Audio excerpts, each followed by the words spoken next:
નમસ્કાર મિત્રો, હું છું ગોપાલ ઇટાલિયા। આજે 7મી જૂન 2025 દિવસ ફેસબુકના માધ્યમથી હું તમને બધાને એક અતિ મહત્વના ગંભીર કૌભાંડ બાબતે માહિતી આપવાનો છું। મારી વાત જરાક લાંબી હોઈ શકે છે, માટે જ્યારે પણ તમે આ વિડીયો જુઓ ત્યારે આખો વિડીયો શાંતિપૂર્વક સાંભળશો એવી મારી વિનંતી છે। આજના છાપામાં સમાચાર છપાયા છે જૂનાગઢ જિલ્લા સહકારી બેંક અને ભાજપના ઉમેદવાર કિરીટ પટેલ વિશે। આ સંદેશ સમાચાર છે। આ સંદેશ સમાચારની અંદર જૂનાગઢ આવૃત્તિમાં એક સમાચાર છપાયા છે અને દિવ્ય ભાસ્કર અને આ સંદેશ સમાચાર છે। આ સંદેશ અને દિવ્ય ભાસ્કર બંને છાપાની અંદર એક સમાચાર લાગે, આમ જનતાને પહેલી નજરે સમાચાર જેવું લાગે એવા પ્રકારના પ્લાન્ટેડ ન્યૂઝ એટલે કે પેડ ન્યૂઝ છપાવવામાં આવ્યા છે। સામાન્ય રીતે ગુજરાતમાં કોઈ ઘટના બને તો એ ઘટના દરેક છાપામાં છપાતી હોય, પરંતુ દરેક છાપાના શબ્દો અલગ અલગ હોય। ખૂનની ઘટના થઈ હોય તો કોઈ છાપાનું ટાઇટલ અલગ હોય, બીજા છાપાનું ટાઇટલ અલગ હોય, પરંતુ આ તો બે છાપાઓ છે। આ ઉપર સંદેશ સમાચાર છે, નીચે દિવ્ય ભાસ્કર છે। આ બંને છાપાઓની અંદર કિરીટ પટેલ ભાજપના ઉમેદવારે કરોડો રૂપિયા ખર્ચીને સમાચાર એવી રીતે છપાવડાવ્યા છે જાણે વાંચનારને એમ લાગે કે છાપામાં કોઈ ન્યૂઝ આવ્યા છે। બંનેમાં શબ્દો એક સરખા છે। વિસાવદરમાં ભાજપના ઉમેદવાર કિરીટ પટેલે તો મંડળીઓમાં વર્ષોથી થતું આવતું ખોટું અટકાવ્યું છે। આ લખ્યું છે સંદેશમાં। વિસાવદરમાં ભાજપના ઉમેદવાર કિરીટ પટેલે તો મંડળીઓમાં વર્ષોથી થતું આવતું ખોટું અટકાવ્યું છે। એક જ શબ્દ બંને છાપામાં સેમ ટુ સેમ શબ્દો ક્યારેય હોઈ શકે નહીં, પણ એમણે આખું કરોડો રૂપિયા ખર્ચીને છાપામાં જાહેરાત છપાવી છે, પણ જાહેરાતના સ્વરૂપમાં નહીં, એ સમાચારના સ્વરૂપમાં છાપ્યું છે।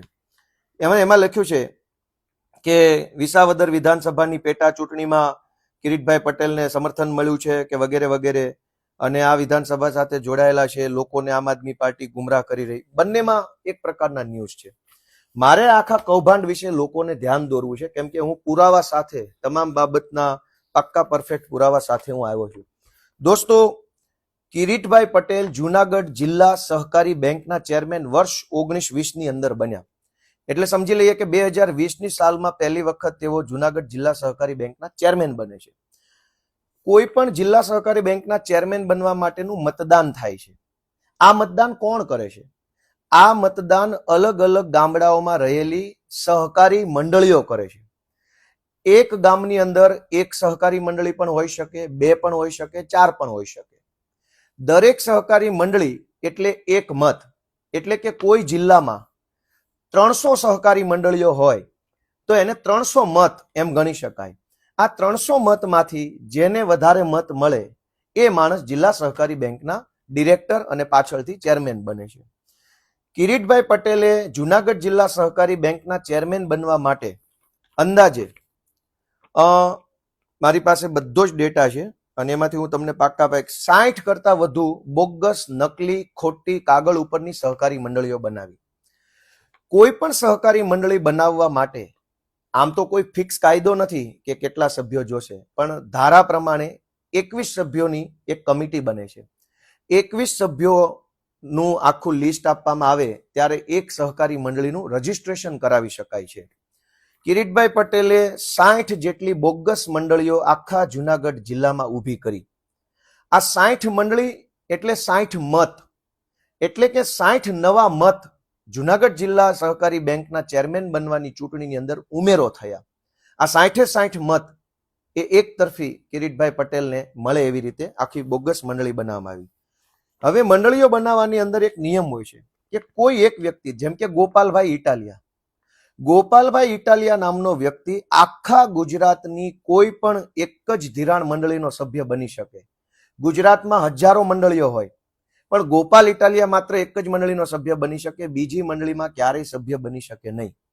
પરંતુ કિરીટભાઈ પટેલે જૂનાગઢ જિલ્લા સહકારી બેંકના ચેરમેન બનવાનું હતું, એટલે એણે શું કર્યું કે બોગસ મંડળી ઊભી કરી। એક જ વ્યક્તિ 3 મંડળીમાં સભ્ય, જેમ કે આમાં લખ્યું છે કે કરકર છગનભાઈ હરિભાઈ નામના વ્યક્તિ છે। આ વ્યક્તિ ભિયાળ સેવા સહકારી મંડળીમાં પણ સભ્ય છે, બલરામ જૂથ સેવા સહકારી મંડળીમાં પણ સભ્ય છે, અને ભિયાળ કેરાળા જૂથ સેવા સહકારી મંડળીમાં પણ સભ્ય છે। અહીંયા બે બાબતની કૌભાંડ થયું છે। એક કે એક ગામમાં ધિરાણને લગતી એક જ મંડળી હોઈ શકે, ઉત્પાદનને લગતી અલગ મંડળી, ધિરાણને લગતી અલગ મંડળી, પણ અહીંયા ભિયાળ ગામમાં ધિરાણને લગતી 3 મંડળી ઊભી કરવામાં આવી, જેમાંથી એક સાચી હોય, 2 બોગસ મંડળીઓ હોય. પણ આ 3 મંડળીમાં છગનભાઈ કરકર નામનો એક જ વ્યક્તિ ત્રણેયમાં સભ્ય છે. મારી પાસે તો બહુ લાંબુ લિસ્ટ છે, મારે બધાના નામ નથી બોલવા. ટોટલ 54 મંડળીઓનું લિસ્ટ અત્યારે મારા હાથમાં છે.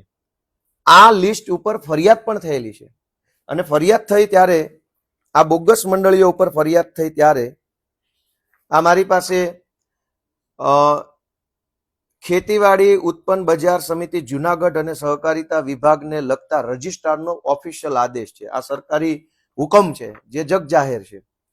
અહીં અંદર ભાજપના મળતિયા અધિકારીને ગોઠવવામાં આવ્યા.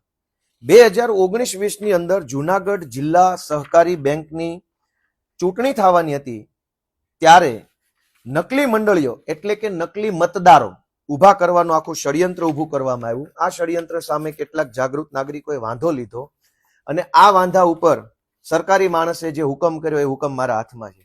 પહેલા તો નકલી મંડળી કઈ બનાવવામાં આવી? સેમરાળા જૂથ ખેડૂત સેવા સહકારી મંડળી બનાવવામાં આવી.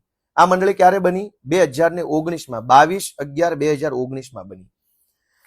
ત્યાર પછી બલરામ જૂથ સેવા સહકારી મંડળી બની. આ મંડળી ક્યારે બની? 29/11/2019માં બની. પરિશ્રમ ખેડૂત સેવા સહકારી મંડળી ચોકલી, આ મંડળી ક્યારે બની? 22/11/2019. આ પછી જય મુરલીધર જૂથ ખેડૂત સેવા સહકારી મંડળી 21/12/2019માં બની. સુખપુર વડાલ કિસાન જૂથ સેવા સહકારી મંડળી 22/11/2019 ના રોજ બની. સૌરાષ્ટ્ર કૃષિ સેવા સહકારી મંડળી ક્યારે બની? 22/11/2019 ના રોજ. ગલિયાવાડા કૃષિ સેવા સહકારી મંડળી ક્યારે બની? 27/11/2019. ખેડૂત સેવા સહકારી મંડળી માખિયાળા ક્યારે બની? 27/11/2019. જય દ્વારકાધીશ જૂથ ખેડૂત સેવા સહકારી મંડળી બામણગામ ક્યારે બની? 18/12/2019. મહાદેવ ખેડૂત સેવા સહકારી મંડળી મેવાસા કમરી ક્યારે બની? 21/12/2019. ભારત ખેડૂત જૂથ સેવા સહકારી મંડળી સુખપુર ક્યારે બની? 21/12/2019. જુનાગઢ તાલુકા નાના અને સીમાંત ખેડૂત સેવા સહકારી મંડળી પ્લાસવા ક્યારે બની? 21/12/2019. ઈવનગર નાના અને સીમાંત ખેડૂત સેવા સહકારી મંડળી ક્યારે બની? 4/1/2020. જય ગિરનાર જૂથ સેવા સહકારી મંડળી આણંદપુર. આટલી બોગસ મંડળીઓ 2019ના 12મા મહિનામાં અને 11મા મહિનામાં એક સાથે 40-50 નવી મંડળીઓ જુનાગઢમાં બની ગઈ. છતાં પણ જિલ્લા સહકારી તંત્રને ક્યાંય ખોટું ન લાગ્યું. 60 જેટલી આવી બોગસ મંડળીઓ, આ તો હું ઓછા નામ બોલ્યો છું, આવી 60 જેટલી બોગસ મંડળીઓ, કાગળ ઉપરની મંડળીઓ, જે મંડળીનું કોઈ ઓફિસ એડ્રેસ નથી, જે મંડળીનું કોઈ ધિરાણ નથી, જે મંડળીનું કશું જ કામ નથી, આવી 60 નવી મંડળીઓ એક જ મહિનાની અંદર જુનાગઢ જિલ્લા આખાની અંદર ઊભી કરવામાં આવી. આ 60 મંડળી બનવાના કારણે જિલ્લા સહકારી બેંકના ચેરમેન બનવાની ચૂંટણીમાં 60 નવા મતનો ઉમેરો થયો. આ 60 મતદારો કોણ હતા? ભાજપના માણસો. આ 60 નવા મત ઉમેરાવાના કારણે, આ બોગસ મંડળીઓના કારણે ભાજપના ઉમેદવાર કિરીટ પટેલ જુનાગઢ જિલ્લા સહકારી બેંકના 2020 આસપાસ ચેરમેન બની ગયા. અને આ બોગસ મંડળીઓ કાગળ ઉપર આજે પણ ચાલુ છે. હવે એમના ચેરમેન બન્યા પછી શું થયું? એમના ચેરમેન બન્યા પછી ચારો તરફ તમામ તાલુકાઓમાં, એક જગ્યાએ નહીં, માત્ર વિસાવદર, માત્ર ભેસાણ નહીં, તમામ તાલુકાઓમાં, તાલાળામાં, ગીરગઢડામાં, મેંદરડામાં, માણાવદરમાં, વંથલીમાં, કેશોદમાં, પોરબંદરમાં, ગીરગઢડામાં અનેક સહકારી મંડળીઓમાં ખેડૂતોના નામે કરોડો રૂપિયાનો ભ્રષ્ટાચાર થવા લાગ્યો. છાપામાં એવા સમાચાર છપાવ્યા છે ભાજપના ઉમેદવાર કિરીટભાઈએ કે વિસાવદર ભાજપના ઉમેદવાર કિરીટ પટેલ તો મંડળીઓમાં વર્ષોથી થતું આવતું ખોટું અટકાવ્યું છે. આ પેડ ન્યૂઝ છે, લાખો રૂપિયા આપીને પૈસાથી છપાવેલા સમાચાર છે. ખોટું અટકાવ્યું નથી, ખોટું કરીને તો ચેરમેન બન્યા છે. અનેક ગામડાઓમાં ફેક મંડળી બનાવી, અને ફેક મંડળી બનાવવામાં કયા કયા વસ્તુનું ખોટું કર્યું? એક, મારી પાસે બધી જ વસ્તુના પાક્કા લિસ્ટ છે, પણ કોર્ટ કચેરી કાયદો બધું લાચાર છે. કોઈ કોર્ટ કચેરીમાં જવાનો કશો જ ફાયદો નથી, કેમ કે ભાજપના માણસો કોર્ટ કચેરી કાયદો ખિસ્સામાં લઈને ફરે છે. તો આ જનતાની અદાલતમાં હું રજૂ કરું છું. આ કાગળિયા સરકારી તંત્ર પાસે રજૂ થઈ ચૂકેલા છે. મેં કોઈ ગુપ્ત માહિતી કે કોઈ જાદુઈ વાત નથી ખોજી કાઢી. આ ઓલરેડી બધી પ્રોસેસ થઈ ચૂકી છે, પણ સરકારી તંત્ર ઘોળીને પી ગયું. કિરીટભાઈ પટેલે જિલ્લા સહકારી બેંકના ચેરમેન બનવા માટે 60 નવી બોગસ મંડળીઓ, ખોટી મંડળીઓ, જે હકીકતમાં કશું જ કામ નથી કરતી, માત્ર કાગળ ઉપર મંડળી હોય એવી ઊભી કરી. આ મંડળી ઊભી કરવામાં એણે એક જ વ્યક્તિને અલગ અલગ 3 મંડળીમાં 4 મંડળીની અંદર સભ્ય બનાવ્યા. કાયદો એવો છે કે એક વ્યક્તિ એક જ મંડળીનો સભ્ય બની શકે, પણ એનો છેડેછોક ઉલાળો કર્યો. મારી પાસે વ્યક્તિના નામ પણ છે કે કયો વ્યક્તિ કઈ કઈ મંડળીની અંદર સભ્ય બન્યા છે. ઇવન કિરીટભાઈ બાલુભાઈ પટેલ ભાજપના ઉમેદવાર પોતે આણંદપુર સેવા સહકારી મંડળી આણંદપુરમાં અને શ્રી સર્વોદય જૂથ સેવા સહકારી મંડળી પ્લાસવા, આ બંનેની અંદર એ માણસ સભ્ય છે. એક વ્યક્તિ 2 મંડળીમાં ન બની શકે. કિરીટભાઈ પોતે અત્યારે 2 મંડળીના સભ્ય છે. પછી એના ઘણા માણસો છે, આની અંદર બધાના નામ લખ્યા છે, મારે નામ નથી બોલવા. એક જ વ્યક્તિ 3 મંડળીમાં સભ્ય છે અને આ બધી જ મંડળીઓ બોગસ છે. તો પહેલું કામ આ કર્યું. બીજું કે એક જ પ્રકારના નામ, ધારો કે ગોપાલભાઈ, રમેશભાઈ, છગનભાઈ, મગનભાઈ, આટલા નામ આધારે એક્સ નામના ગામમાં મંડળી બનાવી. પછી ઈનાઈ નામ, ઈનાઈ માણસો બીજા ગામમાં મંડળી બનાવી. ઈનાઈ નામ, ઈનાઈ માણસો ત્રીજા ગામમાં મંડળી બનાવી. એટલે કે 20 જણાની એક ટોળકી બનાવી. એ 20 જણાના નામ ઉપર ફલાણા ગામમાં પણ મંડળી, ઈનાઈ 20 જણાના નામ ઉપર બીજા ગામમાં મંડળી, ઈનાઈ વ્યક્તિના નામ ઉપર ત્રીજા ગામમાં મંડળી. એટલે કે બોગસ મંડળીઓ 3 ખોલી, ત્રણેયમાં એકના એક વ્યક્તિઓ સભાસદો, અને આ 3 બોગસ મંડળીના કારણે જુનાગઢ જિલ્લા સહકારી બેંકમાં 3 મતોનો વધારો થયો. બીજી વાત કે કોઈ પણ મંડળી જે છે સહકારી મંડળી, એનો એક નિયમ છે કે સહકારી મંડળીએ માત્ર અને માત્ર જિલ્લા સહકારી બેંકમાંથી ધિરાણ લીધું હોય તો અને તો જ એ મત આપી શકે. પણ અહીંયા કાયદાના લીરે લીરા ઉડાડી દીધા. જે કોઈ સહકારી બેંક, સહકારી મંડળી હોય, આ સહકારી મંડળીઓએ માત્ર અને માત્ર જુનાગઢ જિલ્લા સહકારી બેંક પાસેથી લોન લીધી હોય તો જ જુનાગઢ જિલ્લા સહકારી બેંકની ચૂંટણીમાં મત આપી શકે. પણ કિરીટ પટેલના ખિસ્સામાં કાયદો છે. એણે શું કર્યું કે શ્રી સુખપુર વડાલ કિસાન જૂથ સેવા સહકારી મંડળી વડાલ, આ મંડળીએ યુનિયન બેંક ઓફ ઇન્ડિયામાંથી ધિરાણ લીધું છે. છતાં પણ આ મંડળી જેડીસીસી બેંકની અંદર મતદાર બની ગઈ, કેમ કે કિરીટ પટેલની બોગસ મંડળી છે. શ્રી સૌરાષ્ટ્ર કૃષિ સેવા સહકારી મંડળી વડાલ, આ મંડળીએ પણ યુનિયન બેંક ઓફ ઇન્ડિયામાંથી ધિરાણ મેળવ્યું છે. છતાં પણ આ મંડળી જેડીસીસી બેંકની મતદાર બની ગઈ. શ્રી ગલિયાવાડા કૃષિ સેવા સહકારી મંડળી, આ મંડળીએ પણ જેડીસી બેંકમાંથી નહીં, Union Bank of India Junagadh શાખામાંથી ધિરાણ મેળવ્યું છે. છતાં પણ આ મંડળી બેંકની મતદાર બની ગઈ. શ્રી ખેડૂત સેવા સહકારી મંડળી માખિયાળા, આ મંડળી પણ જુનાગઢ યુનિયન બેંકમાંથી ધિરાણ મેળવ્યું હોવા છતાંય બેંકની સભાસદ બની ગઈ, બેંકની મતદાર બની ગઈ છે. દોસ્તો, અનેક પ્રકારે કૌભાંડો કરી, ખોટું કરી, કાયદાના ચિત્રે ચિત્રા ઉડાવી કિરીટ પટેલ જુનાગઢ જિલ્લા સહકારી બેંકના 2020 આસપાસના સમયમાં ચેરમેન બન્યા. અને એના પછી ખેડૂતોના નામે લૂંટફાટ ચલાવવાનું, કરોડોના કૌભાંડનો એક આખો ખેલ ચાલ્યો. હવે ખેલ બતાવું કે આ મારા હાથમાં તાલાળા તાલુકાની એફઆઈઆર છે. તાલાળા પોલીસ સ્ટેશનમાં વાડલા ગામની અંદર સહકારી મંડળીમાં જે કૌભાંડ થયું એની એફઆઈઆર ની કોપી મારી પાસે છે. ગામનું નામ વાડલા, તાલુકો તાલાળા, એફઆઈઆર નંબર 0676. એફઆઈઆર ની તારીખ છે 6/10/2023. એટલે કે કિરીટ પટેલ આવ્યા પછી કૌભાંડ આવ્યું. કેટલા રૂપિયાનું કૌભાંડ છે? 1,86,00,000 રૂપિયાનું કૌભાંડ માત્ર એક નાના એવા વાડલા ગામમાં થઈ ગયું. આ વાડલા ગામનું કૌભાંડ છે. આની હું ડિટેલમાં પછીથી વાત કરીશ. આ બીજી મારી પાસે એફઆઈઆર છે. આ એફઆઈઆર ભેસાણ પોલીસ સ્ટેશનના વાંદરવડ ગામની એફઆઈઆર છે, જે 2023ની એફઆઈઆર છે. આ એફઆઈઆરમાં ઉલ્લેખ પ્રમાણે 6,56,00,000 રૂપિયાનું કૌભાંડ થયું છે વાંદરવડ ગામમાંથી. આ ત્રીજી મારી પાસે એફઆઈઆર છે ભેસાણ પોલીસ સ્ટેશનના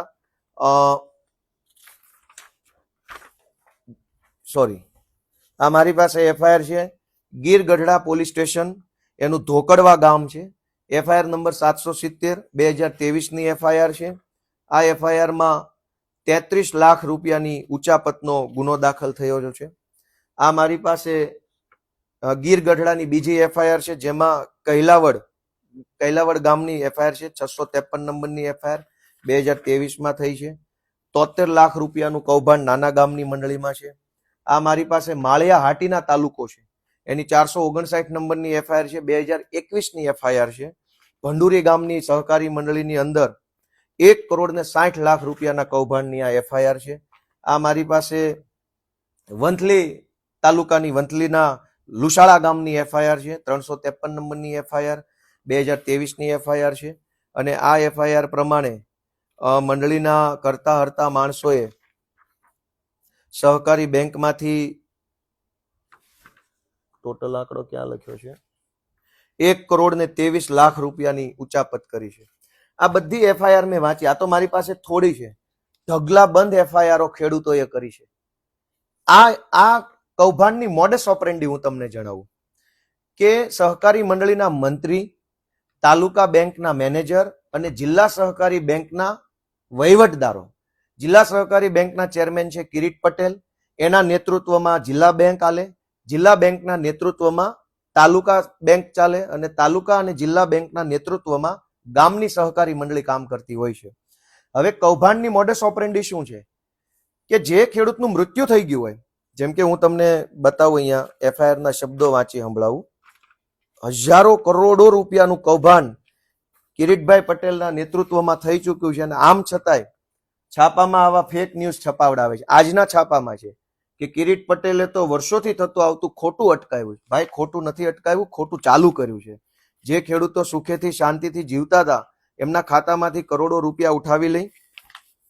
આ હું એક એફઆઈઆર વાંચું છું. આ એફઆઈઆર માં લખ્યા પ્રમાણે આ 6,56,00,000 રૂપિયાની એફઆઈઆર છે. આ એફઆઈઆર માં લખ્યું છે પાના નંબર 4 ઉપર કે ખેડૂત સભાસદોને તેમને આપવા પાત્ર ધિરાણ કરતા ખૂબ વધુ રકમનું ધિરાણ કરેલ હોવાનું જણાયું છે. હવે શું લખ્યું છે? રાણાભાઈ પ્રેમજીભાઈ બોરીચા નામના ખેડૂત છે, એફઆઈઆર માં લખ્યું છે, એને માત્ર બેંકમાંથી 2,70,000 રૂપિયા જ મળવા પાત્ર છે, પરંતુ એના ખાતામાં 8,10,000 રૂપિયા નાખી અને ઉપાડી લેવામાં આવ્યા. રમાબેન ગોવિંદભાઈ નામના ખેડૂતને 3,43,000 રૂપિયા મળવા પાત્ર છે, પરંતુ એના ખાતામાં 13,80,000 રૂપિયાની લોન નાખવામાં આવી અને લોન ભાજપના માણસોએ ઉપાડી લીધી. મનસુખભાઈ સોમાભાઈ ડાભી નામના ખેડૂતને માત્ર 2,72,000 લોન મળવા પાત્ર હતી, એના ખાતામાં 14,70,000 રૂપિયાની લોન નાખી ભાજપના માણસોએ ઉપાડી લીધી. મુકેશભાઈ કાબાભાઈ સાવલિયા નામના ખેડૂતને 3,03,000ની લોન મળવા પાત્ર હતી, પરંતુ એના ખાતામાં 12,18,000 રૂપિયાની લોન ઉપાડી ભાજપના માણસોએ બાકીના પૈસા ઉપાડી લીધા. મથુરભાઈ ખીમાભાઈ ભેસાણીયા નામના ખેડૂતને 7,70,000ની લોન મળવા પાત્ર હતી, પણ એના ખાતામાંથી 33,75,000 રૂપિયાનું ધિરાણ મેળવી લેવામાં આવ્યું. વિપુલભાઈ ભીખાભાઈ કપુરિયાને 8,46,000 ધિરાણ મળવા પાત્ર છે, પણ એના ખાતામાંથી 33,95,000ની લોન લઈ લેવામાં આવી.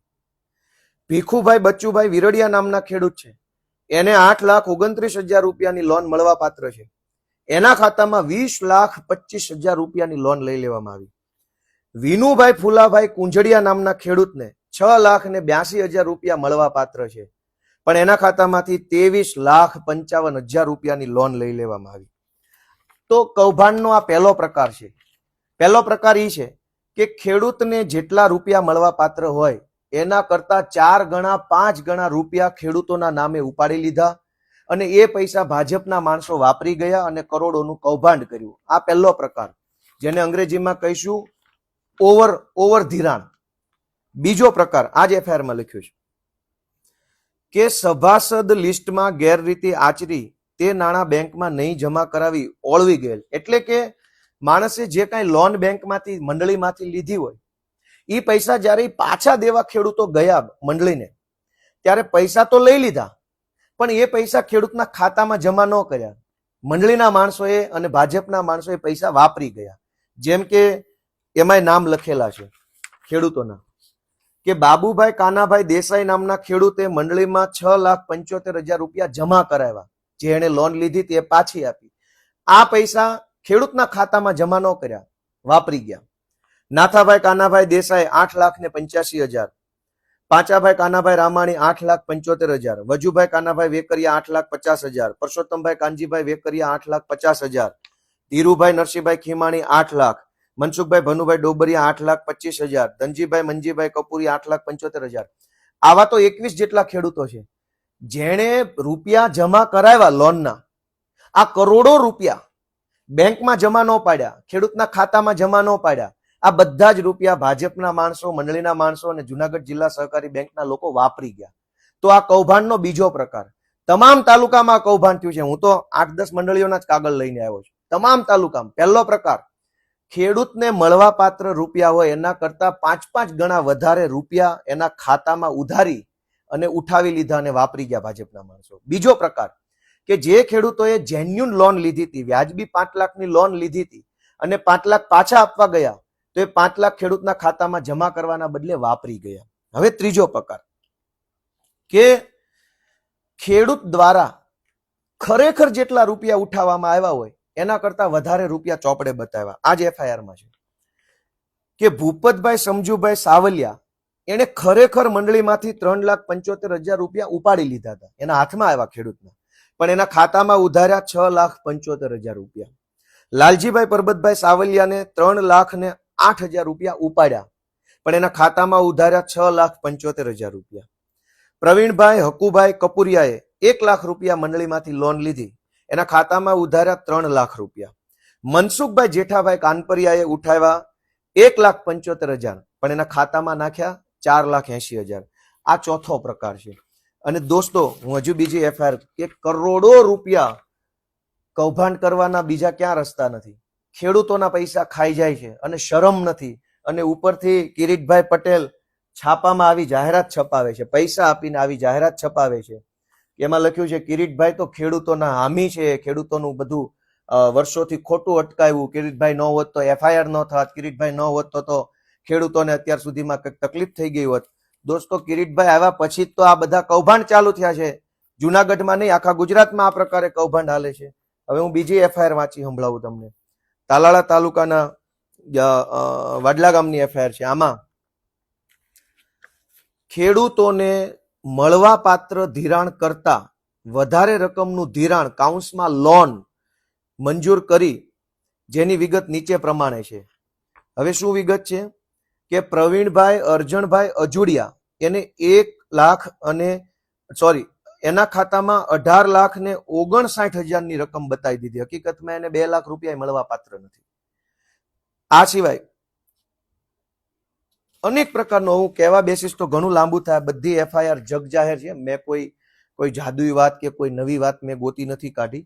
પણ કૌભાંડ કરવાના 4 રસ્તાઓ છે. પહેલો રસ્તો, કે જે ખેડૂતો ગુજરી ગયા હોય, 20-20 વર્ષ પહેલા ગુજરી ગયા, 15-15 વર્ષ પહેલા, 10-10 વર્ષ પહેલા ગુજરી ગયા, એમના નામે બેંકમાં ખાતા બતાવી, એમના ખાતામાંથી 15-15, 20-20 લાખ રૂપિયાની લોન બતાવી, એ રૂપિયા ભાજપના માણસોએ કિરીટભાઈના નેતૃત્વમાં ખાઈ ગયા.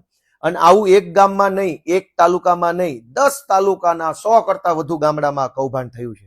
અને આ સમગ્ર કૌભાંડ 2020 પછી જ થયું છે. કિરીટભાઈ 2020માં ચેરમેન બન્યા, ત્યારબાદ જ આ બધા કૌભાંડ ચાલુ થયા છે. પહેલો પ્રકાર, મરી ગયેલા ખેડૂતોના ખાતામાં લોન બતાવી એ રૂપિયા વાપરી જવાના.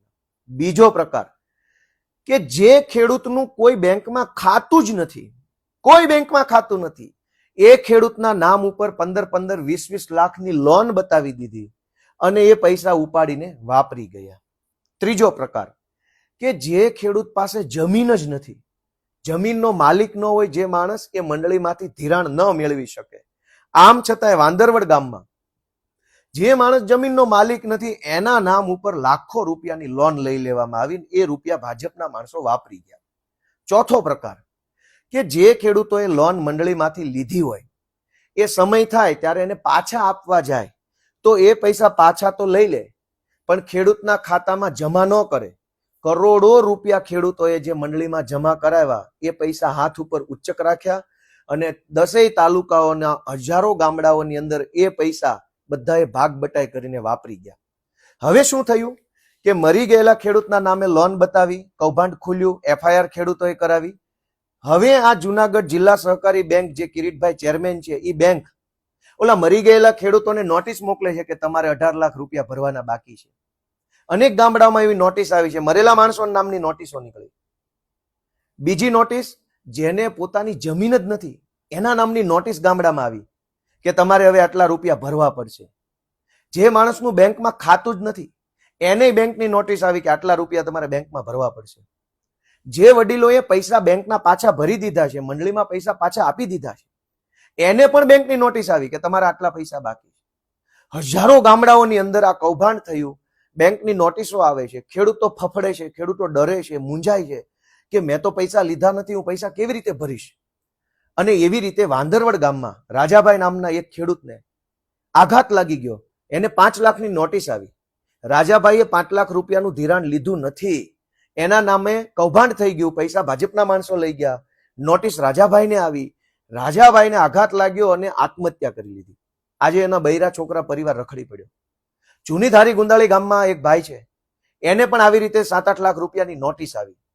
એને એમ થયું એ ભાઈને કે મેં તો પૈસા લીધા નથી, તો મારે આ પૈસા ક્યાંથી ભરવાના. એ માણસને આઘાત લાગ્યો, ટેન્શન થયું, હાર્ટ એટેક આવ્યો અને ભાઈ મરી ગયા. એવી રીતે અનેક માણસોને હાર્ટ એટેક આવ્યા, માનસિક અસ્થિર થઈ ગયા, આત્મહત્યા કરી લીધી. કરોડો રૂપિયાનું કૌભાંડ કિરીટભાઈ પટેલ જુનાગઢ જિલ્લા સહકારી બેંકના ચેરમેન બન્યા પછી જુનાગઢ જિલ્લાના તમામ તાલુકાઓની અંદર કરોડો રૂપિયાનું કૌભાંડ કર્યું છે. અને આ બધા કૌભાંડને સરકારી તંત્રનો ખુલ્લો ટેકો છે, જબરજસ્ત ટેકો છે કે મન ફાવે એવું કરો. અને આ બધું કરવા પહેલા નકલી મંડળીઓ બનાવવામાં આવી. આજનું દિવ્ય ભાસ્કર છે. દિવ્ય ભાસ્કરમાં કિરીટભાઈએ પૈસા આપીને એક લેખ છપાયો છે. આ લેખ છપાયો છે. આ લેખમાં એવું લખ્યું છે કે વિસાવદરમાં ભાજપના ઉમેદવાર કિરીટ પટેલે તો મંડળીઓમાં વર્ષોથી થતું આવતું ખોટું અટકાવ્યું છે. વાહ ભાઈ વાહ. એણે લખ્યું છે કે જો કિરીટભાઈ પટેલે આ કૌભાંડને ઉજાગર કર્યું ન હોત તો આ વિસ્તારના તમામ ગામના ખેડૂતોની હાલત કફોડી બની ગઈ હોત. કિરીટભાઈએ અહેસાન ન કર્યું હોત તો ખેડૂતો બરબાદ થઈ ગયા હોત. તો આ અહેસાન કરનાર કિરીટભાઈ પટેલને મારે એક પ્રશ્ન પૂછવો છે કે કિરીટભાઈ, તમે જ્યારે આ છાપામાં આજના 7 તારીખના છાપામાં લેખ છપાયો એમાં તમે કબૂલ્યું છે કે ખેડૂતોએ ખોટું નથી કર્યું. કિરીટભાઈની બેંક કબૂલે છે કે ખેડૂતોએ ખોટું નથી કર્યું, ખેડૂતોના ખાતામાંથી પૈસા ઉપડી ગયા છે પણ ખેડૂતોએ નથી લીધા. તો પછી કિરીટભાઈ, તમારી જુનાગઢ જિલ્લા સહકારી બેંક ખેડૂતોને કરોડો રૂપિયાની ઉઘરાણીની નોટિસો શું કામ આપે છે? તમે છાપામાં જાહેરાત છપાવો છો કરોડો આપીને કે ખેડૂતો સાથે ખોટું થતું હતું, એ કિરીટભાઈએ ઉજાગર કર્યું અને એની ઉપર કાર્યવાહી કરાવી. તો પછી ખોટું જ ખેડૂતો સાથે થયું છે, એ જ ખેડૂતને તમારી બેંક નોટિસ આપે છે, તમારી બેંક પોલીસ મોકલે છે, પોલીસના દ્વારા ખેડૂતોને ધમકાવવામાં આવે છે, પઠાણી ઉઘરાણી કરાવવામાં આવે છે, ખેડૂતો આત્મહત્યા કરી રહ્યા છે આ વિસ્તારના, અને એક બાજુ તમે જાહેરાત કરો છો. મારી બધા ભાજપના મિત્રોને વિનંતી છે કે દોસ્તો, ચૂંટણીઓ આવતી રહેશે, જાતી રહેશે. હું તો પુરાવા લઈને બેઠો છું, મારી પાસે ઢગલો પુરાવા છે. આ તો વિડીયો લાંબો થઈ જાય એટલે હું બોલતો નથી, પુરાવાની કોઈ તાણ નથી. તમે વિચારો કે એક જ ગામમાં 2 ધિરાણ સહકારી મંડળી ન બને ક્યારેય. એક ગામમાં એક જ મંડળી હોય ધિરાણ આપવા વાળી, એના બદલે 60 જેવી એવી મંડળીઓ છે જે એક જ ગામમાં 2 ધિરાણ મંડળી છે. એક અસલ છે અને એક કાગળ ઉપર છે. એક વ્યક્તિ માત્ર એક જ ધિરાણ મંડળીનો સભ્ય થઈ શકે, પરંતુ અનેક મંડળીમાં એકનો એક ભાજપનો માણસ સભ્ય બનાવ્યો અને આવી રીતે બોગસ મંડળીઓ કિરીટ પટેલે બનાવી છે. આવી રીતે બોગસ મંડળીઓ બનાવી કિરીટભાઈ જુનાગઢ એપીએમસી યાર્ડના ચેરમેન પણ બન્યા હતા અને હાલમાં જુનાગઢ ડિસ્ટ્રિક્ટ કોઓપરેટિવ બેંકના ચેરમેન બન્યા છે. દોસ્તો, મારે તમને એટલી જ વિનંતી કરવી છે, કહેવા જેવું ઘણું છે. ભાજપના મિત્રોને વિનંતી છે કે ચૂંટણીઓ આવશે, ચૂંટણીઓ જશે, ક્યારેક મારી પાર્ટી જીતશે, ક્યારેક તમારી પાર્ટી જીતશે, પણ આવી રીતે કૌભાંડો કરીને ખેડૂતોના લોહી પરસેવાની કમાણીને ચૂસી જઈને ખેડૂતોના નિશાસા લેનાર, ખેડૂતોના લોહી ચૂસનાર વ્યક્તિને તમે મદદ કરશો અને તમારા મતથી એવા માણસોને ચૂંટણીમાં મત મળશે તો એ પાપ લાગશે. ગોપાલ ઇટાલિયા દેશની અંદર કોઈ મોટી હસ્તી નથી. આ દેશની મોટી હસ્તી આપણા દેશના ખેડૂતો છે. જગતનો તાત છે જે આપણા બધાનું પેટ ભરે છે, વેઠ ઉતારે છે, દિવસ રાત, તડકો ટાઢ, વરસાદ, પાણી, દીપડાનું જોખમ, સિંહનું જોખમ, વીંછી, સાપનું જોખમ, લાઈટ આવે, લાઈટ ન આવે, અનેક પ્રકારની યાતનાઓ સહન કરીને આપણો જગતનો તાત આપણા મોંમાં જાય એવો અનાજનો કોળિયો પકવે છે. એ લોહી પરસેવાની કમાણીમાંથી ખેડૂત જે 2 પૈસા કમાય છે એ કિરીટભાઈ પટેલની જિલ્લા સહકારી બેંક એનું કૌભાંડ કરી જાય છે. ખેડૂતોએ આત્મહત્યા કરવી પડે છે. અને આવા કિરીટ પટેલ માટે ભાજપના કાર્યકર્તાઓ ગામડે ગામડે મત માંગવા જાય તો મને એમ લાગે છે બહુ મોટું પાપ છે. ભલે જે ચૂંટણી જીતે, જે હારે, કઈ વાંધો નથી, લોકશાહી છે, જે રીતે જે થાય તે, પણ કમસે કમ પાપના ભાગીદાર ન બનીએ. કરોડો ખેડૂતો રાતા પાણીએ રડી રહ્યા છે. અને હજુ મારી પાસે ઘણી મોટી માહિતી છે, મોટા પ્રૂફ છે. હું કેટલાક માણસોને કેમેરા સામે લઈને આવીશ, એ માણસો શું થયું કેમ થયું બોલશે. થોડાક દિવસ રાહ જુઓ. હજુ હું સ્ટેપ બાય સ્ટેપ, આ પહેલું પગથિયું છે, બીજું પગથિયું થોડાક દિવસની અંદર હું પાછો સામે આવીશ અને ખુલ્લેઆમ નામ સાથે કેમેરા, વિડીયો, ઓડિયો ઘણું બધું મારી પાસે આવ્યું છે. આ કૌભાંડ એવડું મોટું કૌભાંડ છે, એવડું મોટું કૌભાંડ છે કે ખેડૂતોને બરબાદ કરવામાં કઈ બાકી નથી રાખ્યું. અબજો રૂપિયાની સહકારી મંડળીમાંથી લૂંટી લીધા પછી કિરીટભાઈએ આજના છાપામાં સમાચાર લાગે એવી રીતે જાહેરાત છપાવી છે. આ છે જાહેરાત, પેડ ન્યૂઝ છે, પૈસા આપીને છપાવેલી વાત છે, પણ આ વાત સમાચાર લાગે એવી રીતે છાપી છે. આ 2 છાપામાં આવી છે અને એમાં લખ્યું છે કે કિરીટભાઈ ન હોત તો આ વિસ્તારના ખેડૂતોની હાલત કફોડી બની ગઈ હોત. તેઓની એટલે કે કિરીટભાઈની ખેડૂતો પ્રત્યેની વફાદારી અને કામ કરવાની આગવી શૈલીના લીધે ખેડૂતોનું ખોટું અને શોષણ થતું અટક્યું છે. ખેડૂતોનું શોષણ થતું તમે અટકાવ્યું હોય, ખેડૂતો સાથે ખોટું થતું તમે અટકાવ્યું જ હોય, તો ખેડૂતોને તમારી બેંક નોટિસ શું કામ આપે છે? 15-15, 20-20 લાખની નોટિસો શું કામ આપો છો? તમે જાણો છો, તમારી બેંક જાણે છે, તમારી જિલ્લા બેંક જાણે છે કે ખેડૂતો સાથે ખોટું થયું છે, તો એ પૈસાની ઉઘરાણી ખેડૂત પાસેથી શું કામ કરો છો? દોસ્તો, આ એફઆઈઆરો મેં તમને જે બતાવી એમાં અનેક એફઆઈઆરો એવી છે જે 2020માં, 21માં, 22માં લખાઈ છે, પણ આરોપીઓની ધરપકડ નથી થઈ. મેં પાક્કી માહિતી મેળવી છે. 4-4 વર્ષથી આરોપીની ધરપકડ નથી થતી અને જે આરોપીની ધરપકડ નથી થઈ એ લોકો આજે કિરીટ પટેલના ચૂંટણી પ્રચારમાં ખુલ્લેઆમ સ્ટેજ ઉપર ફરે છે. મારી પાસે નામય છે, આ એફઆઈઆરમાં નામ છે, પણ હું આગલા વિડીયોમાં આવતી વખતે વધુ પુરાવા સાથે કહીશ. એના ફોટા પણ બતાવીશ કે કિરીટ પટેલના સ્ટેજ ઉપર કયો મંડળીનો કૌભાંડી પ્રચાર કરે છે અને એનું કઈ એફઆઈઆરમાં નામ છે અને છતાં એની ધરપકડ નથી થઈ. દોસ્તો, કોર્ટ, કાયદો, પોલીસ કચેરી બધાનો કચ્ચર ઘાળ વાળીને નેતા બનવા નીકળેલા ભાજપના ઉમેદવારને તમે લોકો કંઈક સબક શીખવાડજો એવી જ મારી પ્રાર્થના છે. આ ચૂંટણી કરતા પણ મહત્વનો મુદ્દો ખેડૂત છે. આપણો ખેડૂત જે છે એ ઓલરેડી દુઃખી છે, ખેડૂત ઓલરેડી પીડાય છે, અનેક પ્રશ્નોથી ખેડૂત મૂંઝાય છે. ઉપરથી આ નવી ઉપાધિ મંડળીની નાખી છે, જે ખરેખર ખોટું છે. હું સૌને વિનંતી કરું છું કે ન્યાય કરજો, સાચા અને સત્ય તરફ રહેજો. સૌને મારા પ્રણામ, સૌને જય કિસાન. વૈષ્ણવજન તો તેને કહીએ જે પીડ પરાઈ.